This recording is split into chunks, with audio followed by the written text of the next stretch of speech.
I was ready to buy a house in Sicily for just 4,000 euros, but I was too late. Someone else bought it before me. And here is what makes this story interesting. The house was first listed for 13,600 euros. Then the price dropped to 5,000 euros, and finally the agent offered it to me for just 4,000 euros. The house had a good location, a great view, a terrace, and even the potential to generate rental income. So why didn't I buy it? And more importantly, was it really a good deal? Let's take a look. Let me take you back to the beginning. I was looking for a cheap property in Sicily when I noticed several more €1 houses in the villages I had visited before. I had not seen these houses during my previous visit, so I thought they could be new properties added to the famous €1 house program. I decided to take a closer look. One of the villages was Sutera, which is not very popular with foreign buyers.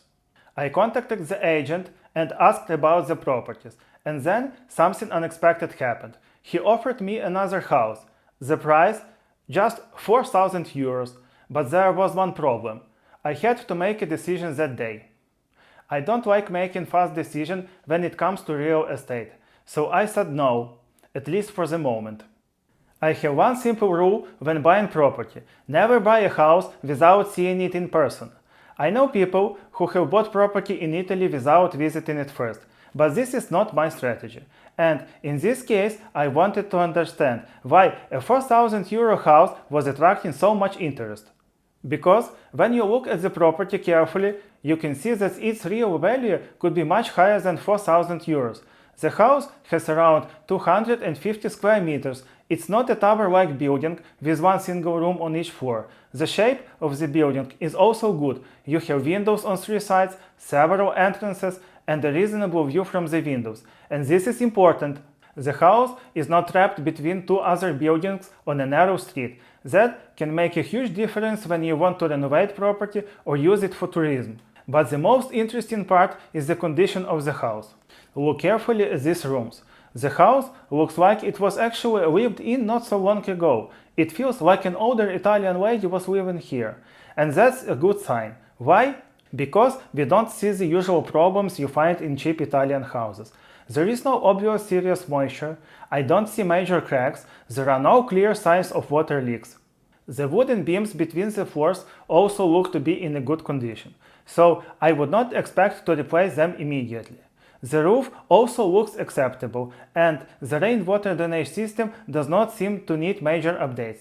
Based on what I can see, I don't expect a massive structural renovation. This could mean something very important. The renovation could be mostly cosmetic, and if that is true, I could potentially make one room comfortable and live there while renovating the rest of the house. For me, that changed the whole investment, because everyone who searched for cheap houses on Idealista knows one thing: 4,000 euros usually buys you a ruin, and often that ruin is surrounded by other ruins.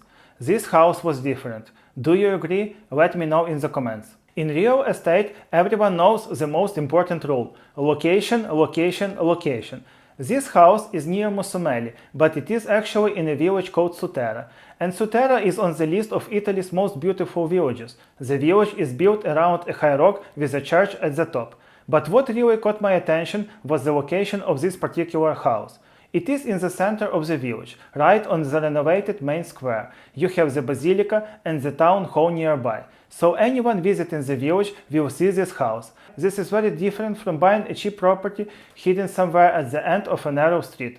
Now let's put the pieces together. A large house, 250 square meters, a location on the main square, several entrances, lots of windows, a wide pedestrian area in front of the house, and car access only about 10 meters away, with possible parking nearby. For a normal family home, some of these things may not be very important, but for a small B&B business, they can be very valuable. Since the property already has several entrances and many windows, I could potentially create 2 or 3 rental rooms, and that could generate a reasonable income. My original idea was simple: use the rental income from the ground floor rooms to help pay for the renovation. I made a quick Airbnb calculation. Let's use a realistic scenario. Assume around 40% occupancy, and let's say the average nightly rate is 65 euros. that could produce around 20,000 in gross revenue per year. Sounds great, right? But that's not your profit. You still have Airbnb fees, taxes, utilities, maintenance, cleaning, and other operating costs. After these expenses, I estimate that you could potentially have around 800 per month left. And remember, this is not passive income, you still need to manage the property. So no, you are not going to become rich from 2 or 3 rooms in a small Sicilian village. But that's not the point. The interesting part is the return on investment. At this point, I was actually quite excited about the property. I started planning a trip to Sutera, I contacted the agent again, I asked questions. I wanted to understand the property, the documents, the renovation and the exact costs. But the agent was slow to respond. And I started asking myself, is this just the Italian way of doing business? Or is there something wrong with the property? Maybe the house isn't really available, maybe there is a problem with the documents. So I waited.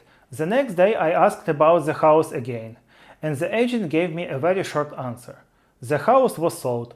That's it. No more details, no alternative property, nothing. And honestly, this made me believe that the house probably really was sold. And now we come to the real question. Did I lose a great deal? Should I have acted faster? Should I have stopped asking questions and simply bought the house? Or should I do what some other investors do and buy Italian property without even seeing it? I don't think so. That's just not my investment strategy. I'm not interested in buying a property because I saw a beautiful Instagram video about the Italian lifestyle. So yes, maybe I missed a great opportunity. Maybe this 4,000 euro house could have been one of those rare properties where the numbers actually work. But I still think I made the right decision. I would rather lose a good deal than buy a bad property because someone is putting pressure on me. My strategy is simple. Check the property, check the documents, check the renovation, check the numbers, and only then sign. Because when you buy real estate, especially in another country, you need to control your emotions. So now I want to hear from you. Would you have bought this house for 4,000 without seeing it in person? What would you have done? Would you take the risk or would you follow my strategy to check everything first? And one more question. Do you think the photo shows the real condition of the house? Let me know in the comments, and see you in the next episode.